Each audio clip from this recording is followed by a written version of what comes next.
So as Charlie mentioned, I'm going to kind of zoom out a bit today and just kind of reflect on some of the impact and opportunity that the last year and a half, almost 2 years, has had on our profession and also as our role as technologists. So before I get started, just a bit of background on FX Collaborative and our digital practice group. So FX Collaborative is a New York City-based design firm, and we work on a pretty wide range of topologies, from interior fit outs to commercial and residential high-rise to institutional and cultural work, as well as infrastructure and master planning. And we have a pretty strong list of core values that talk about what our firm stands for, but the 3 words we really rely upon the most are intelligence, intuition, and interconnection. And it's really the combination of these 3 values that kind of describes our approach to design as well as the culture of our firm. So my background is as a licensed architect and a technologist, and my role at FX Collaborative is as our Chief Technology Officer. And I lead our digital practice group. And I work with a really amazing team of individuals. We have a kind of a core team that's really focused on our digital practice. We have a series of champions and specialists that are spread throughout our different studios in the office. And then we also have 2 partners who advocate for the work that the group does, as well as the overall integration of technology in the firm. So our approach to digital practice is really an approach that is inclusive of all the technology we use to run our practice.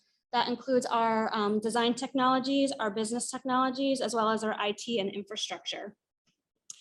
So the role of CTO is actually a new role I took on just a couple of months before the pandemic started. So I definitely had my work cut out for me when that kind of landed. So a big part of my role over the last 2 years has been our transition to remote, our ramping up of our digital collaboration tools, and now our transition into hybrid.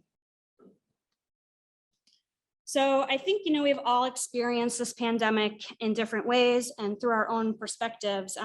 So for me, I kind of felt like we were thrown into this alternate universe overnight. Like things were similar, but different and very strange.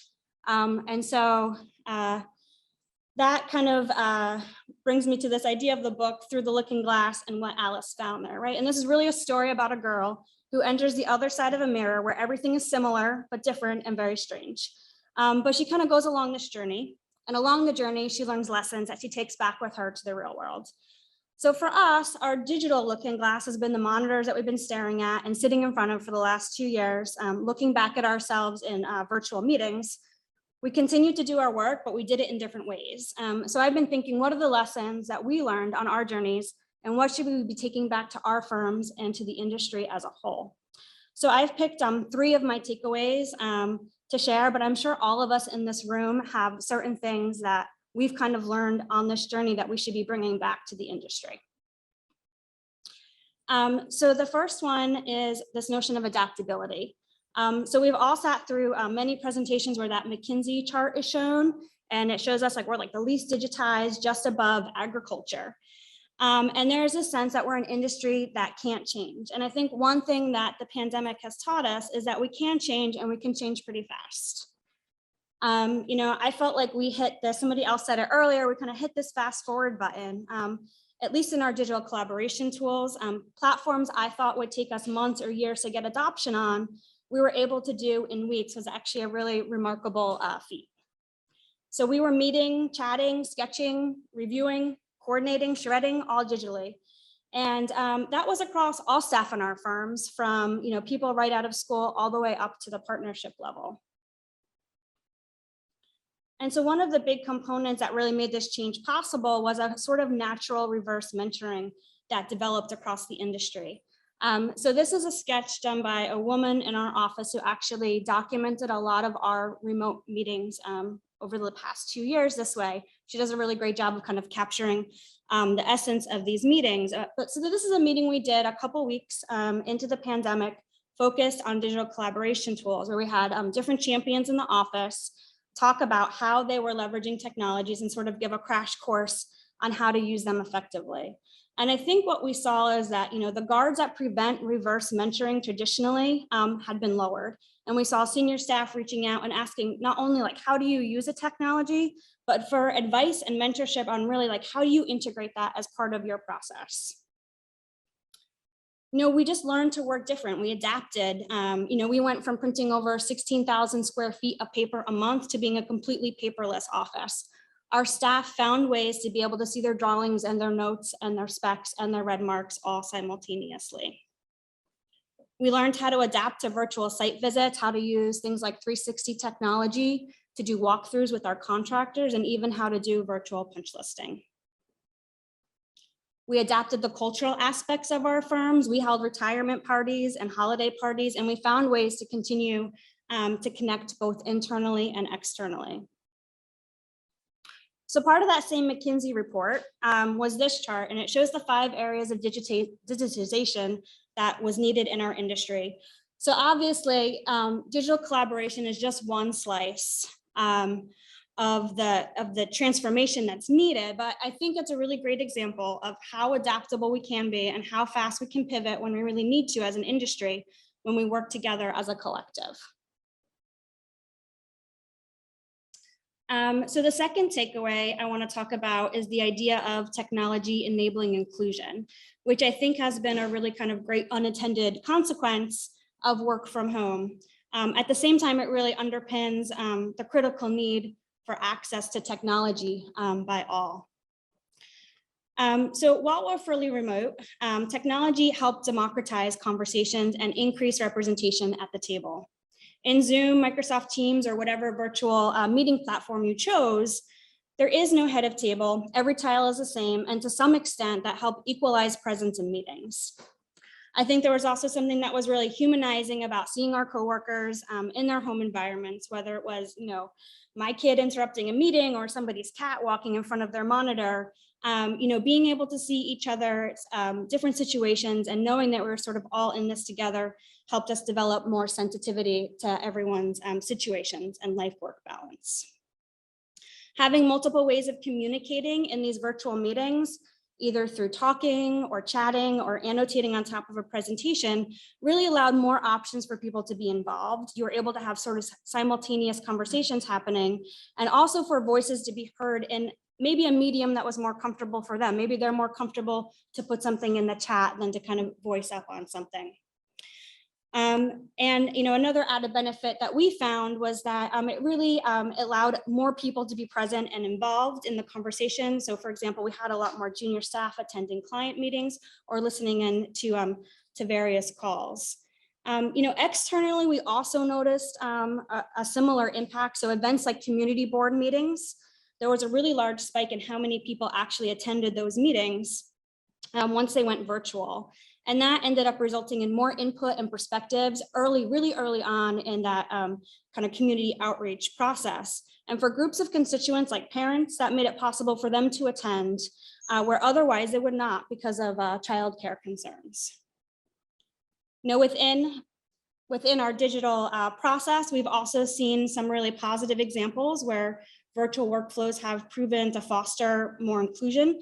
So technologies like a simple virtual whiteboard have enabled higher levels of transparency, sharing, and again, kind of allowing for these multiple means of communication, whether it's a sketch, an idea, an inspiration, a comment, or drawing connection between different ideas. It allows for a crowdsourcing that we don't really get from traditional pinups and design meetings. And so this is an example from one of my kind of favorite examples from this time period, which was a presentation a design team gave in our office on a project we partnered with NBBJ on as part of the AIA Day of Service. So traditionally we would go out and do something externally during that time. We couldn't, so instead we did a design charrette. And basically the prompt was to create a new design for a community garden in Brooklyn. And I think what was really wonderful about this process is how involved all the parties were, from the design team to the nonprofit to the community gardeners themselves. They met weekly and they brainstormed, they presented, they tweaked, and they compromised on design ideas. And the ability for these groups to use really simple tools like Zoom annotations really opened up opportunities for them to be more active participants in the design meetings. One of the things that the design team mentioned when they presented this internally in our office was they said that they didn't think they'd be able to get to the same level of input from the community gardeners had the project been done traditionally. The technology really enabled them to participate and engage at higher levels, which allowed the resulting design to really be reflective of everyone's ideas. And they ended their presentation with this slide from one of the community garden members, where he says they were really excited to have co-created a plan with the team, which I think at the end of the day is something that we should strive for on all of our projects. How can we make the design process more inclusive, and how can technology help enable that? So finally, the third takeaway is this idea of the hybrid future. And I've put a question mark after it because we're just at the beginning. And there's still a lot of questions and unknowns of what that future looks like, which also means we're at this critical point of defining what it'll look like for our firms and for the industry. So there's been a lot of speculation and articles on what the future of hybrid looks like. And for good reason, it's really complicated. There's a lot of issues that are intertwined. How much flexibility will there be? Will firms mandate a certain number of days per week you have to be in the office? Which days should that be? Will it cause gender imbalances? Could it create different classes of workers? They're all really fair questions that we should be thinking about. So hybrid is complicated, but I would also make the argument that it's not only worth it, but it's critical for our firms and our industries to try to get it right. So over the summer, before we opened back up our office, we did an anonymous survey to understand what staff would prefer from a hybrid perspective. And overwhelmingly, 75% of staff preferred to be hybrid. I think that sort of wasn't a surprise. And within that, most preferred a schedule of 2 to 3 days per week in the office. Also, as part of this survey, we collected also anonymous written responses, and we got back novels from people. People were really passionate about why they thought hybrid would be successful, ranging from work-life balance, the ability to do focused work, to be more efficient, to have better quality of life, to spend less time commuting, and to have more time with their families. And people also express the desire to spend more time in person as well and be able to reconnect as an office. But this idea about having that flexibility of a hybrid work and lifestyle moving forward was really important. So another topic that has gotten a lot of press recently has been impacting our industry is what's been dubbed as the Great Resignation.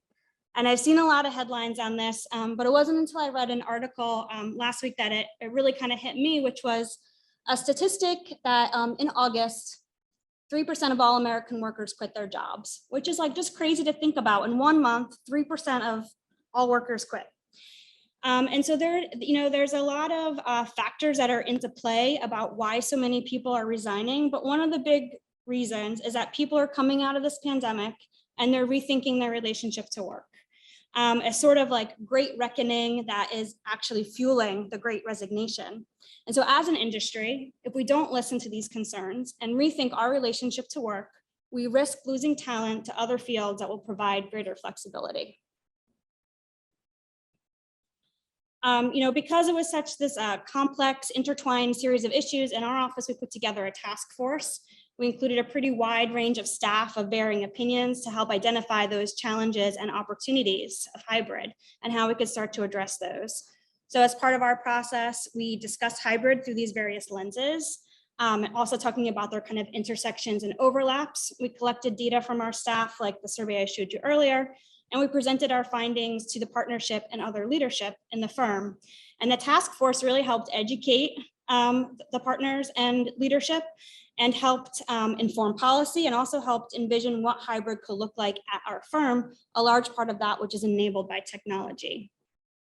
So the approach that we've landed on is a pilot of a fully flexible hybrid staff, where flexibility goes both ways. So staff can choose how often they work from home or the office, while also being flexible with their schedules to accommodate things like client meetings or site visits.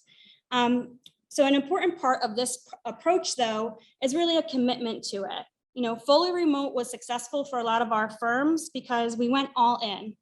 There sort of wasn't a choice. You had to, right? You had to make it work.